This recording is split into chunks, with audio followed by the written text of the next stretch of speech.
me and my fiance were walking outside to go to the gym, and as I was walking outside, I heard an explosion. I looked up into the sky, and I saw a plane coming down, and I saw two pilots that had ejected, but their chutes didn't know really what was going on.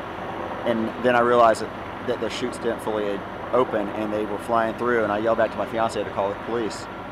911. I ran across the street and jumped over the fence, and when I jumped over the fence, I saw a pilot that was down between the buildings, bleeding, and his chute was still stuck at the top of the building, and he had bounced off the buildings evidently.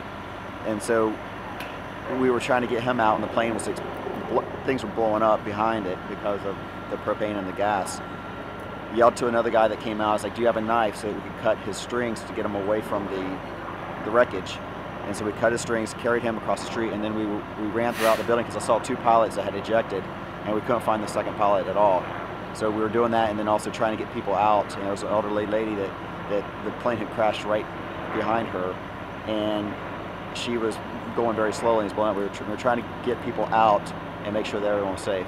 Not being military, if I was ever in war, that's what it looks like. There was propane that had been exposed to the ground that was just being fueled by the jet explosion. The whole place was like an inferno. It was like a war scene.